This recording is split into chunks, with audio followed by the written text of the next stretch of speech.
2021년 8월 16일 월요일 새벽기도 말씀입니다. 하나님께서 이 새벽 우리에게 주시는 말씀은 이사야 66장 1절에서 14절의 말씀입니다.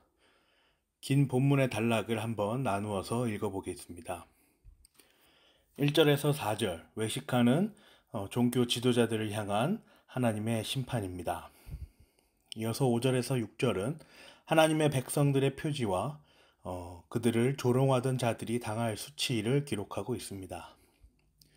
7절에서 9절은 하나님의 선택과 부르심, 그리고 회심에 관하여 기록되어 있습니다. 10절에서 14절은 택하신 자들을 양육하며 위로하시는 곳, 그것이 바로 교회라는 것을 기록하고 있습니다. 이사야서는 참으로 상징적인 의미들이 풍성하여서 전체적인 맥락을 가지고 반드시 깊은 묵상을 필요로 합니다.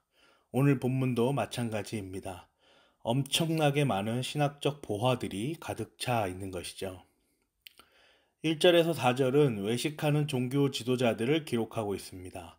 3절 후반부에 보시면 이러한 제사장들은 나의 뜻을 묻지 않고 제 뜻대로 한 자들이다. 오히려 가증한 우상 숭배를 즐겼다.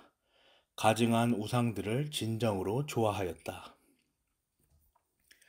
제사장들의 예배를 하나님께서는 지적하고 계십니다. 제사장들은 예배를 드리지 않은 것이 아닙니다. 분명히 드렸지요. 그런데 하나님께서는 그들을 꾸짖으시며 정죄까지 하십니다. 그 까닭이 무엇입니까? 바로 하나님의 뜻대로가 아니라 자기의 뜻대로 예배를 드렸기 때문입니다. 이어서 5절에는 아주 중요한 택함받은 자들, 주의 백성들의 지표가 기록되어 있습니다. 주님의 말씀을 떨리는 마음으로 받아들이는 사람들아, 너희는 그의 말씀을 들어라. 주의 말씀을 떨리는 마음으로 받아들이는 사람, 앞서 기록되었던 자기의 뜻대로 예배 드리는 사람과 아주 분명한 차이를 보여줍니다. 주님의 말씀을 떨리는 마음으로 받아들이는 사람들은 자기의 뜻이 아니라 하나님의 뜻을 구하며 예배를 드린다는 것이죠.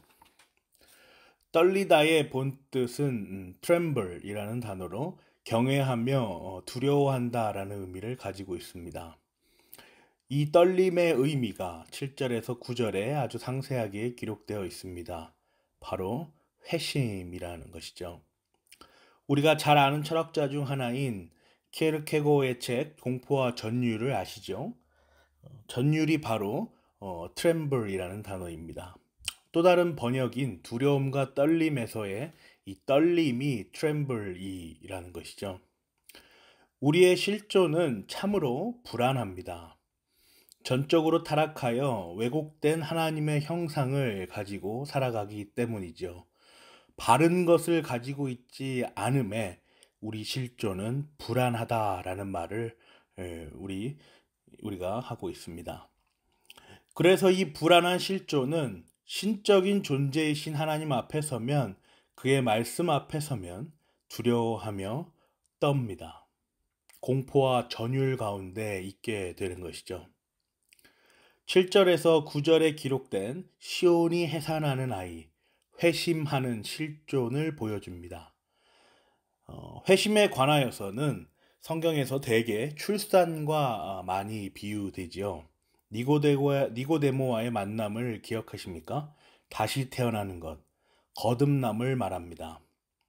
또한 우리 교회에서도 흔히 전도 대상자를 가리켜 태신자라고 칭하는 것도 이와 같습니다.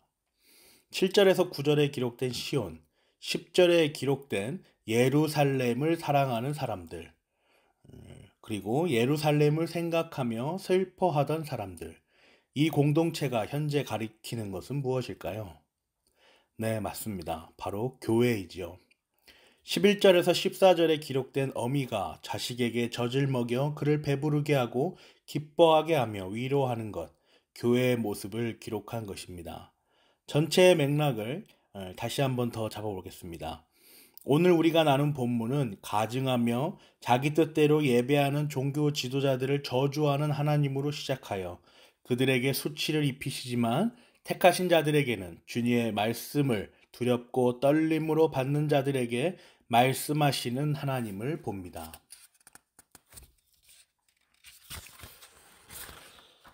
그의 말씀을 듣고 부르심에 응답하여 교회에 모여 회심한 자들은 주의 교회로부터 흘러나오는 끊이지 않는 젖을 빠는 성도로의 양육을 받습니다. 사랑하는 고향제일교회 성도 여러분, 비대면이라는 상황이 지속되고 있는 가운데 우리가 하나님께 드리는 예배가 어떠한 모습인지 한번 되돌아봅시다. 내가 편하고 내가 수월한 방식의 내 뜻대로 드리는 예배인지, 아니면 하나님의 말씀을 두렵고 떨림으로 받는 우리가 예수 그리스도를 인격적으로 만났을 때 그의 회심의 사역으로 드러났던 하나님께서 주셨던 그 은혜의 촉촉함으로 또 풍성함으로 드리는 예배인지 말입니다.